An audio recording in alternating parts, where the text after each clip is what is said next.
Hey there, my name is Dee and I run a company called Tea with Dee, and today we're going to have some more tips with tea.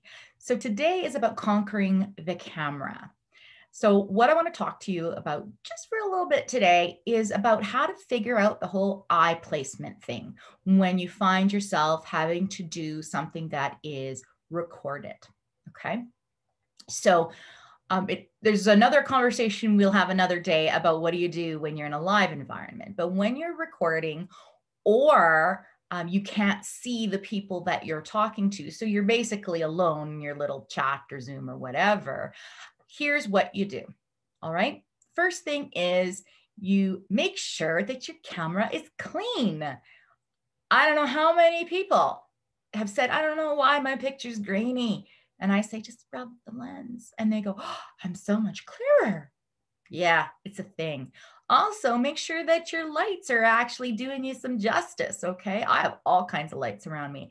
And unfortunately, because of the design of my glasses, if I tilt my head up, see that? Oh my gosh, I got reflection. So I have to be careful. And I forget a lot of the time because I'm very expressive and I move.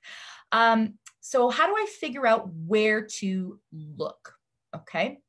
So first of all, get your computer or your camera, whatever it is you're using, up to the level, okay, where your chin can be parallel with the floor. Now, there's a couple of reasons for that. One is that for most people, that's the most attractive thing. Number two, it is the most familiar orientation for the people watching or looking at you, okay? Three, and we'll do another tip about this another day, in terms of your voice and getting the most out of your voice without harming your voice, this is the position you need to be in, not this one, not that one. You hear the difference? That's real, okay? So that level chin and that balanced body, critical to having your best voice and keeping your best voice for the duration of your life, not just the duration of COVID. So those are our three things, right? Just reasons right there to start that with. And then when you have that position found, okay, I want you to open up a screen, whatever platform you're using. I'm using Zoom right now, but this works on anything, frankly. Get your picture big so you can see yourself. And if you're like, I don't like to see my head that big, you're gonna have to get over it, okay? Because you can't get the kind of information you need to make good choices if you're a little tiny head. It's just a fact, my friends. Maybe later on when you've learned these skills, you can change it up. But for now, trust me, make your head big, okay? So now that you've got a big head that's well lit and a clean camera and a level chin, you are going to look straight ahead into your own eyes. But here's a trick. You have to figure out how far away from whatever device you're using you need to be in order for looking straight ahead to be in your eyes. Now I'm going to show you something. I know the sweet spot on my computer because I do this. This is what I do. But watch what happens when I pull my screen closer to me. I'm going to keep my eyes, I'm going to keep looking at my own eyes. Okay, here's what happens. Doesn't look like I'm looking at you anymore, does it? So now I'm still looking at me, but it also looks like I'm not looking at you. So let's go backwards with this now. Still looking in my eyes, still looking in my eyes, still looking in my eyes, still looking in my eyes. Boom, sweet spot. So even though I've got lots of practice doing this, I sometimes fall off the wagon, especially when I'm referring to scripts or notes. So what I do, I'm going to show you what I do. This here is a little Post-it tab.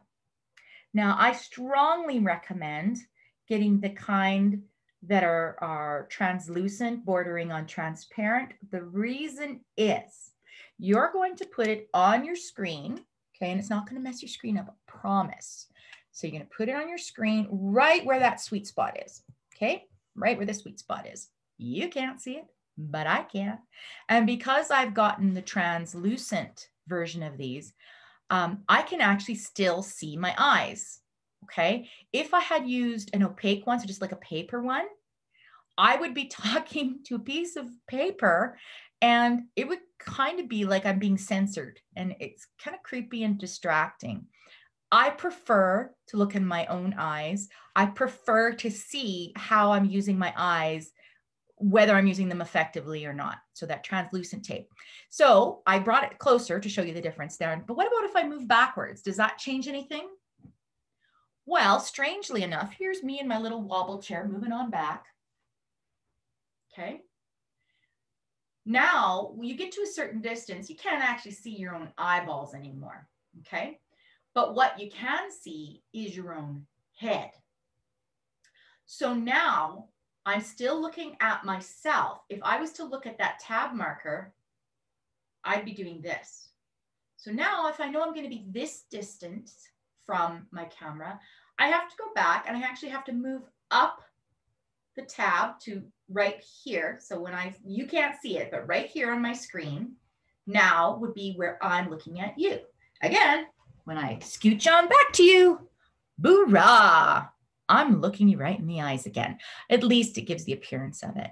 And that is what I have to share with you today. It is a pro tip. It makes a huge difference in terms of how you come off on screen, professional and confident.